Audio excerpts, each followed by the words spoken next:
Okay, trivia time. Time is on the clock. Name 5 things that automatically come to mind when thinking about wealth management or financial advisors. Ready? Go. That's easy. Bored, painful, rather listen to my in-laws, numbers.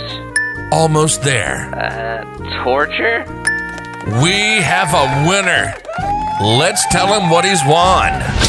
You've won the PennyWise Financial Podcast. Yes, it's a financial show, but we talk to you like human beings talk. Sure, we do the traditional retirement planning and money management, but we also help plan for other decisions, like buying a car, selling a home, buying vacation properties, or selling a business. We're more than financial advisors to you. PennyWise Financial, brought to you by Monarch Wealth Management. This is PennyWise Financial, and this is Constantine Kitrinos. PennyWise Financial Podcast, Constantine Kitrinos, and today we are joined by our interns, Janna and Tommy. Good morning to both of you. Morning. So for this week's topic, I think it's a pretty broad topic that a lot of people are kind of familiar with, and the topic is insurance. And just want to get both of your opinions on what you may or may not know about insurance and maybe how it's used. So, Janna, let's start with you. Just a general overview of insurance, and we're talking a broad term. So it could be property casualty, it could be life insurance, health insurance. When I say that the word insurance, what does that mean to you? Sure. To be honest, I don't know much about any of it, but I think it's mostly about, protecting yourself in case something happens. So for like life insurance, for example, if you pass away, maybe, money can go to your family so you can keep providing for them, things like that, just to protect yourself a little bit. Exactly. And Tom, how about you? What are your thoughts on the word insurance when I just say that? Yeah, I mean, usually insurance to me is kind of like just protecting yourself from the unexpected. So like any sort of, say, flood insurance, car insurance, it's just protecting yourself against a financial casualty that could hit you at any time that you don't expect. And you guys are both right. I mean, you hit the nail on the head. It's essentially a tool that's used to protect against loss. And it's deferring that loss to a very large pool of people. So for example, if we have a property casualty, like an auto insurance, we all drive our cars. We all have auto insurance. It's required, at least some type. And if we're in an auto accident, we have coverage to protect either the other person and or us or property, vehicle, and we pay a premium for that. And we hope we never have to use it, but when and if that case or time happens, we have protection. And so what happens is essentially any type of insurance product is a pooled insurance or group where you pay premiums. And essentially these insurance companies know that they're going to collect X amount of dollars and they'll pay out, and they look at the probabilities. So they measure risk. And so when you have any type of insurance policy, there's an assumed or applied risk that the company is taking on, and you're sharing that risk with everyone else. And so just using that word, that term insurance, I could tell you I worked with a lot of different clients in areas. So we stretch between Buffalo, Batavia, Syracuse, and Rochester. And I work with some clients who are Mennonites and Amish. And depending on the type of group that they're involved in, they may not believe in insurance, because essentially what it's doing is it's pooling their risk between people, which is essentially what they do in their own community. And they do that with health insurance, with life insurance. So let's say there's a death within the community.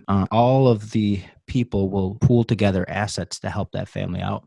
And they actually do it, and they do it quite well. So when we look at our world, we typically talk investments, insurance, and we're talking more life insurance. But there's other areas that we will refer to. But most of the topics that we talk about are financial related, investments, stocks, bonds, retirement assets. But we talk about insurance as another tool as well, and it can be a savings tool. So let's walk through the different types of insurance. I'm sure you're both aware that there's a number of different life insurance policies. So Janna, as far as life insurance, let's focus on the life aspect. And you mentioned protection, you both did. When we say life insurance, how would you assume that the life insurance policy would work? So I know that there's two different ones. I know there's term and like permanent life insurance. So I know that there's some that like last the maybe 10 or 20 years. And then there's some that you can pay for your entire life. And then when you die, it's there no matter what. I mean, I assume there's obviously some caveats to that. But so I think there's two different ways. But either way, you're paying a premium to get insurance at some point in your life in case something happens. And that's exactly right. So you mentioned the two kind of headlines of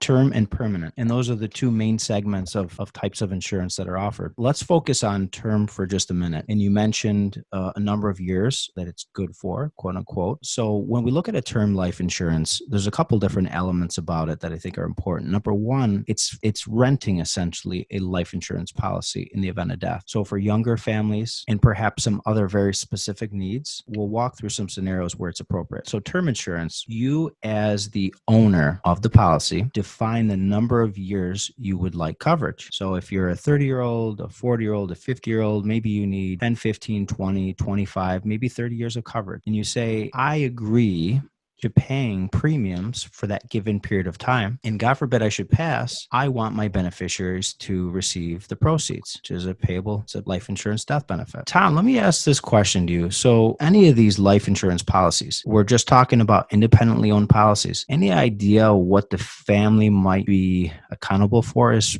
from a tax standpoint when they inherit some of that money? I mean, would it be similar to like an income tax where like it comes in and the state and federal each gets their hands in on what they're getting and then they get the remainder? So it's a great question. Essentially, if you own the policy, you pay the premiums. It's not a group policy through work, which we'll touch on later. But if you own the policy, so if you came to me today and you were a prospect and you wanted to take out life insurance, you paid those premiums, God forbid you pass away, your beneficiaries inherit that completely income tax free, which is different than any other type of account that we have. And life insurance companies issue not only life insurance products, but they offer annuity-based products and different types of pension benefits. So we have to be careful about the actual type of policy. But if it's a true life insurance policy, that death benefit, those proceeds are completely income tax free. Now, there's some other caveats and elements to it as far as, the overall estate and their estate plan, and depending on the assets that are transferred to the beneficiaries, that could have an impact on some tax. But for most clients, any life insurance that's independently owned has a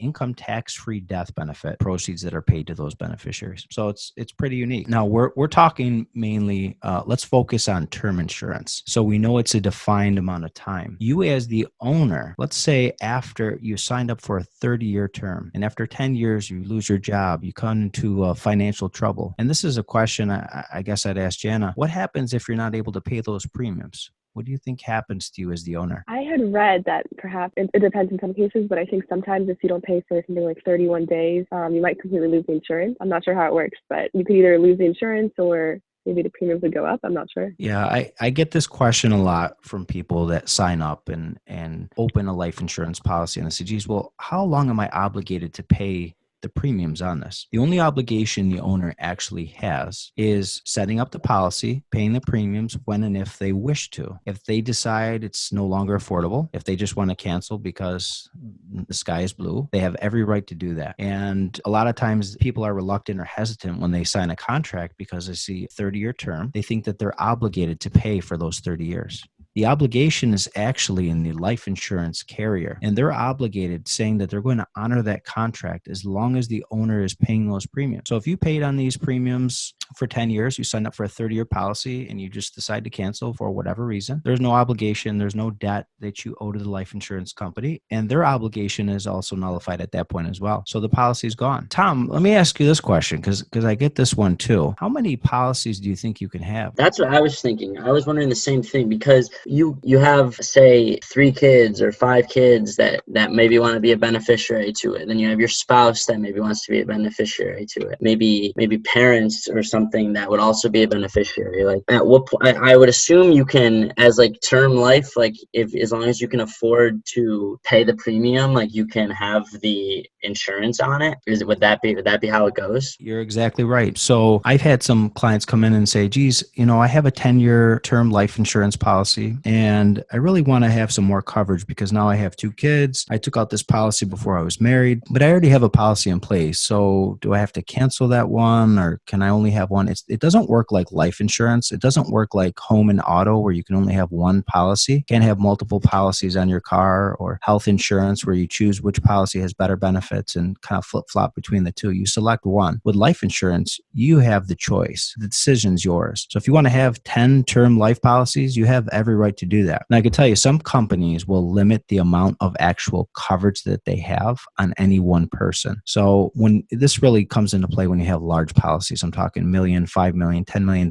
When they have so much liability on one individual, they start to get a little nervous. So they may ask you to go to another carrier and decline you or say not at this time. So that is some of the elements, nuts and bolts about term life insurance. Let's take a quick break and we'll be right back with the show. Here's Constantine Kitrinos, Managing Partner and Financial Advisor at Monarch Wealth Management. Are you retiring in the next 7 to 10 years? When do you plan on taking Social Security? How do you make your 401k last the rest of your life? Do you take a full pension or leave a benefit for your spouse? How do you protect your assets as you age? Similar to health matters, your financial well-being in retirement doesn't happen overnight. From retirement planning to estate planning, Monarch Wealth Management takes a holistic approach for your retirement plan. Monarch Wealth Management. Our guidance, your future. Call 484-1400. That's 484-1400. This is PennyWise Financial, and this is Constantine Kitrinos. PennyWise Financial. This is Constantine Kitrinos with Monarch Wealth Management. We are joined by our interns, Janna and Tommy. Welcome back to the show. In the first segment, we touched on kind of a broad topic of life insurance and insurance in general. But we talked about some of the nuts and bolts about term life. And Janna, we talked about term insurance and the duration, how long your obligation. Tommy, we touched on a few things about the number of policies you can own. It's not limited like you might find in property casualty. Let's talk about how business owners might use this as another vehicle or tool. So you have a business that's owned by two people, two individuals, they're partners. You may see what we call a buy-sell agreement. Are either of you familiar with that term? I am not. No. Okay. So essentially a buy-sell agreement, if you have client A and client B, they're partners 50-50. What happens when partner A dies? It's a great question. So a lot of times partners will think about this as they're setting up the business and they say, geez, partner A, we're going to buy that partner out with a life insurance policy called a buy-sell agreement. There's a way to pay for that person. So 50% of the business value is paid to the family. You can achieve that in a couple different ways. You can set up a life insurance policy that has the funds ready if partner A dies. At death, there's a death claim and a death benefit that pays off the family. So now they've bought out the business and partner 2 is now 100% owner. What happens actually is a lot of times a buy-sell is drafted. So Janna and Tommy, you're partners in a business. And Janna, you say, geez, Tommy, if you pass, I know that I want to buy your family out so that I'm 100% owner. Probably don't want Tommy's wife coming in and running the business. And Tommy, you wouldn't want Janna's husband come in and run the business. They might know nothing about it. I don't want my wife coming in to run the business. She's not licensed, doesn't know the clients, doesn't know the business. And the same with her. She wouldn't want me running her real estate practice. So that's the way a buy-sell works. Then there's a funding portion. And we talked about this with a couple estate planning attorneys. We see this happen often. A buy-sell is in place, but it's never funded. And by funded, I mean there's no vehicle, no avenue. So to pay for that buyout. So Janna and Tommy, you're partners. You both agree that you want a 50% buyout at death, and you come up with $1 million valuation on your business. And Tommy passes away, and Janna says, okay, it's time to buy out the family. Family wants their $500,000 for the 50% ownership, and there's no vehicle to pay for it. Never took out a life insurance policy. Had to document the buy-sell agreement in place. So Janna and Tommy, you both agreed that you're going to buy each other out. But now Janna has no assets. The business needs the cash for the cash flow. So she may have to try to take out a loan, which means another debt obligation, which means now Tommy's no longer involved in the business. There's an added debt, and Janna has one less person to work. So you see, it could be life insurance could be a useful tool in a business as well. And so we touched on term life insurance. It is essentially running a policy. It's a defined term, defined coverage. When that term ends, your policy's done. So what happens to the death benefit? Any idea from either one of you guys? So you pay, let's say you signed up for a 10-year term life insurance. The 10 years is up. What happens to your policy? I think unless you pass away, it would just go away, or would you receive money even if you're alive? Tom, I'm going to defer to you. What do you think about that? Honestly, I was thinking the same thing. I feel like because wouldn't that be like the whole like risk of having a term versus like a universal would be like if your time runs out, then you're kind of like out of luck with it. In a way, you're both right. Janna, you asked the question, would anything be returned to you? And there is a way. There's called a return of premium rider. So a rider is essentially like a bell and whistle that's added on to any life insurance. The more bells and whistles, the higher the premium, the higher the cost. Not everyone needs a Cadillac plan. I don't even know if Cadillac's considered premium cars anymore. I mean, that's probably dating me right now. But with life insurance, if you have a term policy, 99% of them are issued to be very inexpensive, to give you good amount of protection.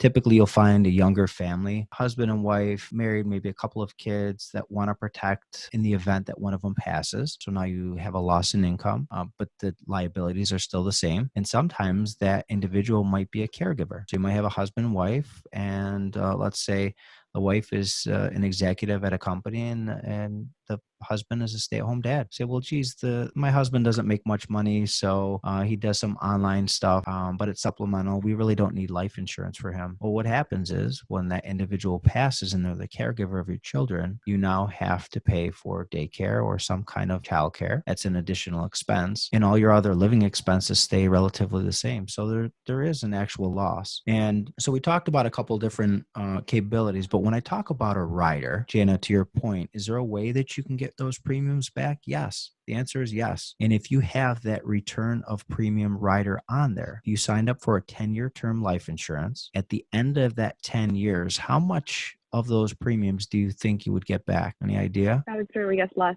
So maybe like 50%. You actually could get 100% of that money back. Wow. Whoa. So there's a trade-off. I mean, it's not, you wouldn't, most people say, geez, why wouldn't everyone sign up for it? Here's why. If you took out a $100,000 life policy for a 10-year term, let's say the premiums were $10 a month. So $10 a month buys you a $100,000 life insurance policy for 10 years. That's a straight term policy. At the end of the term, policy is done. You have no more death benefit. You have no more cash value. Nothing is returned to you. You have a higher risk then. You're 10 years older. You're closer to the death table that the insurance companies value. So the cost to renew a policy will be more expensive, of course. Not to mention if you get sick or have a change in weight and health, develop smoking habits, who knows? Now we go back to that return of premium rider. Instead of paying that $10 a month, your cost for insurance might be double. Let's say $20. So now you're paying $20 a month in premiums, but at the end of the 10 years, you get all those premiums back, every single penny. And what do you think the taxes do? This is another great question. So at the end of the 10 years, you've had a return of premium rider on that. You get all those premiums back to you. Tom, what do you think the tax liability is for you? I mean, I would feel like that wouldn't be taxed at all, would it? Wouldn't it be just this, like you'd just be getting your money back? You hit the nail on the head. There's no actual gain, no capital gain. It's a return of your own money. There is no tax. It'd be kind of like putting money into the stock market and not making or losing, just pulling it back out. It's exactly right. It's like a savings account that pays zero. Mm-hmm. Sort of what we're at right now, and most banks paying less than 0.25% if you're lucky. So that's those are some of the riders that you can add on a term life insurance. How they're used for either business owners as a form of protection in a buy sell, or for younger family members. It could also be used to protect against loss on a job or a mortgage, where you can add a rider where if you're disabled and you're no longer capable of paying premiums for that policy, you could have that rider paying those premiums for you if you're disabled, but still need the coverage. So what an awful experience for a family. And we've dealt with a number of different situations, but husband and wife married, husband is a construction worker, injured on the job, disabled. They still need life insurance to protect against, all their debts, lost income. And now they're no longer able to pay for the premiums, but they still need the coverage. If you have that rider on there, it will help to pay those premiums for you. So that's term life insurance in a nutshell, a couple of riders. Let's take a quick break and we'll be right back with the show. Here's Constantine Kitrinos, Managing Partner and Financial Advisor at Monarch Wealth Management. Are you retiring in the next 7 to 10 years? When do you plan on taking Social Security? How do you make your 401k last the rest of your life?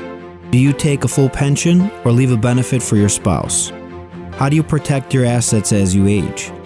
Similar to health matters, your financial well-being in retirement doesn't happen overnight. From retirement planning to estate planning, Monarch Wealth Management takes a holistic approach for your retirement plan. Monarch Wealth Management. Our guidance, your future. Call 484-1400. That's 484-1400. This is PennyWise Financial, and this is Constantine Kitrinos. PennyWise Financial. This is Constantine Kitrinos with Monarch Wealth Management, joined by Tommy Baxter and Janna. How do I say your last name, Janna? Is it Benraiss? Yeah, Benraiss, yeah. I think I avoid saying it because I'm always intimidated. It's a strange name, yeah. No worries. Okay. What's your background? What nationality are you? Oh, yeah. So that comes from my dad's Moroccan side. My mom is French. My dad is Moroccan. So I lived in Paris until I was like 7. So they both speak French at home and everything. But that last name is definitely from my dad's Moroccan side. And shame on me. You've already said this to us. I think No, Dave you're and fine. I a couple times. So sorry about that. You're totally fine. And Tom, you're French too, right? Not really. No, big Italian family. Anyhow, so let's shift gears a little bit, and let's go into the other realm of policies that Janna mentioned at the top of the show. We talked about term, which is essentially running the policy, nice and cheap, maybe a more defined need, and then there's permanent.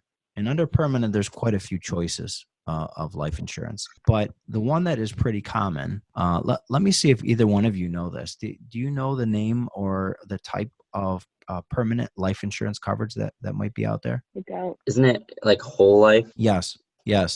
And whole life is probably one of the most utilized as far as permanent coverage. You typically will see the issuer be like a parent or grandparent. We have this happen a lot of times where a client will call us and say, I want to let you know that I'm a grandfather, grandmother once again, and I'd like to set up a new life insurance policy for my grandson. And what they'll do is they'll issue the coverage for maybe $25,000, $50,000, $100,000. And how do you think the premiums work on that type of arrangement? Jano, we know how term works. It's defined. You stop paying after your term is over and you lose coverage and you shop for new coverage. Mm-hmm. Now, this being a permanent policy, how do you think the premiums work? I'm not sure. I think you would probably pay it until the end of your life still, but either monthly or yearly. Very possible.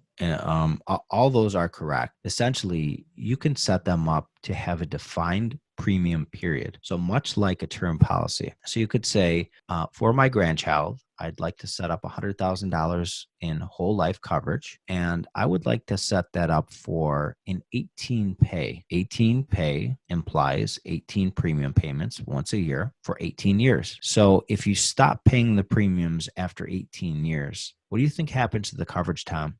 After the 18 years, it's just like there until your life happens with it, and then the beneficiary would receive it? Essentially, yes. So the premium period is defined. The death benefit period could have a guaranteed, let's say guaranteed to age 80 or 90 or 100 or 120. So a lot of older policies we see from grandparents that have set up their grandkids or maybe even their own kids is guaranteed through age 80.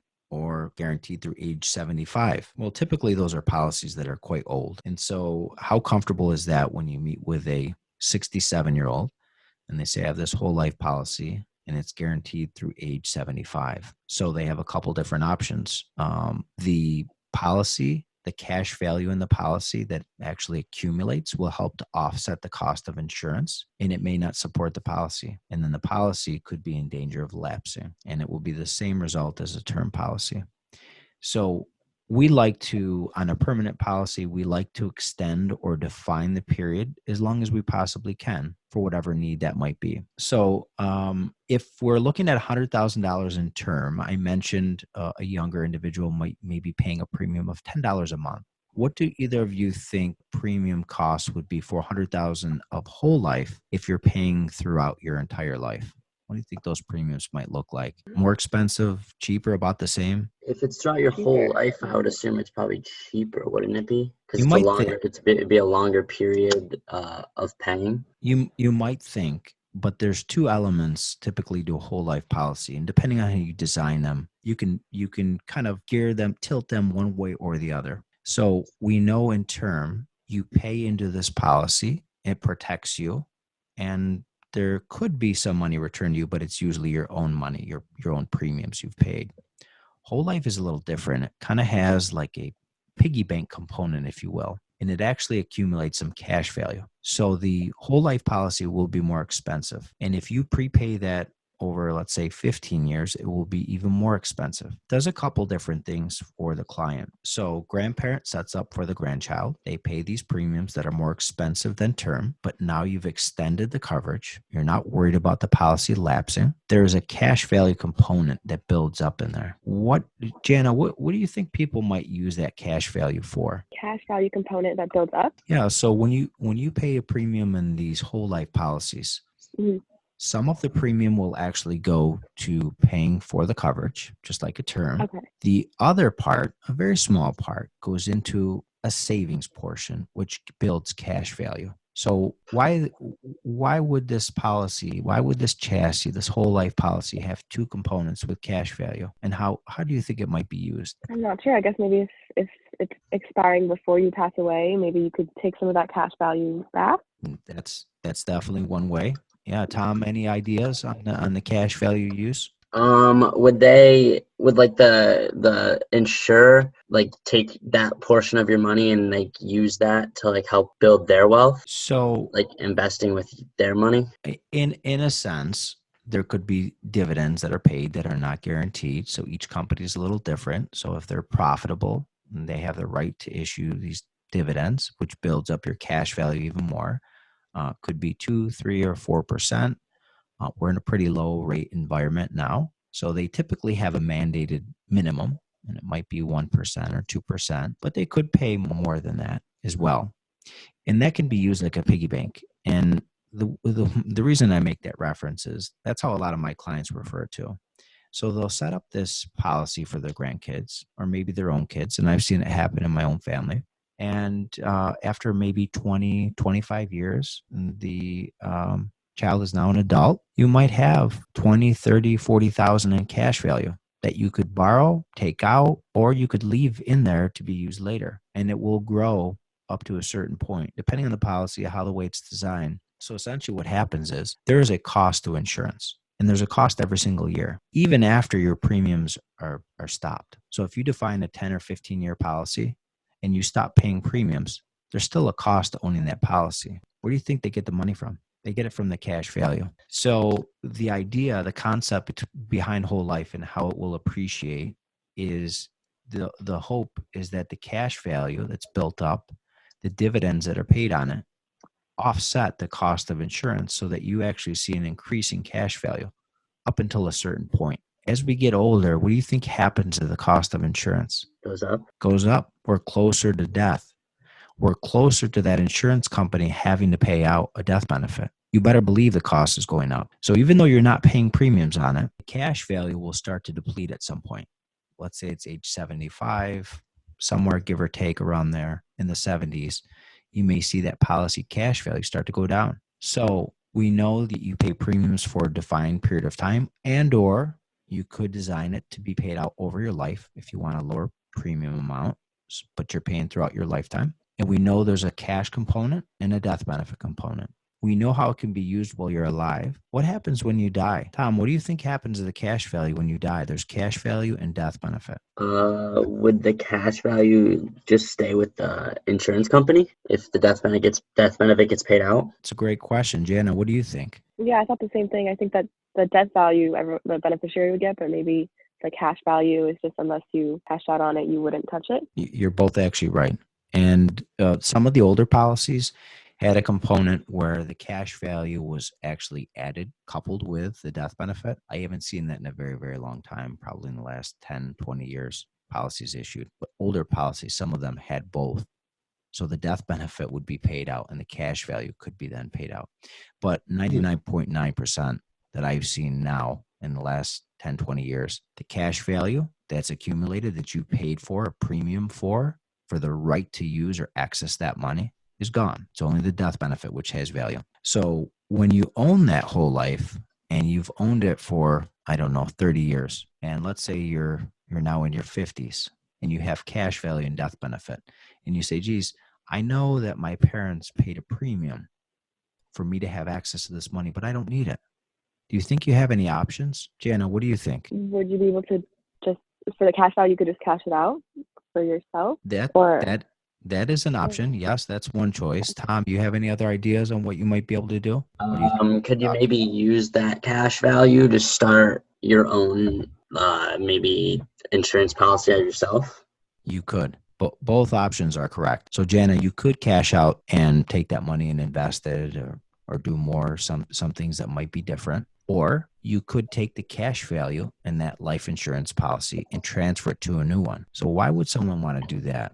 I'll tell you why. Number one, if you take out the cash value in your life insurance policy, there could be some tax ramifications on there, especially if it's whole life where there's some gains. And you might have a very low basis. So you don't want to get killed with taxes if you really don't need the money. And you say, geez, if my parents or whoever, I set up the policy for myself and I paid a premium for access to that money, but I don't need it to buy a house, or I don't need access to that money. I want to unlock the value of this. You could take that cash value and process what's called a 1035 exchange, which under the tax code, that will allow you to transfer that money cash tax-free into a new life insurance policy. And the benefit there is now the client pays zero tax on that transfer, but now they're going to magnify their death benefit. It's going to diminish the cash value, but you've already understood the fact that you're not going to need or use or access that money. So now, your $30,000 cash value whole life policy, which has $100,000 in death benefit, you're age 50 plus, you may take those cash proceeds, 1035 to a new policy, and buy $250,000 in life insurance, which is what you really need and want, and you forgo the cash value, which is quite, significantly diminished. So that's an option. The idea, the concept behind life insurance is you're never stuck. You may have some options. Now you also have to remember, you must qualify for a new life policy at the time you apply. So if you developed an ailment, an impairment, you're overweight, you smoke, you drink, you had a heart attack, you may not qualify for a life policy. But you never know till you do the underwriting. And that's the process that we use. It's an extended process in New York State. Whole thing takes about 4 to 6 months. You have to go through underwriting, get it approved, but it's a process. I think that wraps up the insurance segment. We talked about permanent policies as well as term. And we talked about tax ramifications, beneficiaries, how we might use life insurance. And I think a lot of our clients have those same very questions when they come in. Thanks again for the show today, guys. Be well, and we'll talk soon. Great. Have a good one. You too. You've been listening to PennyWise Financial, brought to you by Monarch Wealth Management. Constantine and David really care about their clients. They want to make sure you're happy, so you'll continue to hire them. There's no commitments, and clients are free to leave whenever they want. Think about being able to pick up the phone and call someone for guidance and advice on almost anything, from buying a car, selling a home, buying vacation properties, or even selling a business. Reach out on the website at monarchwealthmanagement.com. There are 2 offices in Rochester and 2 offices in Buffalo. Reach out to us on Facebook, LinkedIn, Twitter, and YouTube, or call us toll-free at 800-480-1580. That's 800-480-1580. Until next time, this is PennyWise Financial, signing off.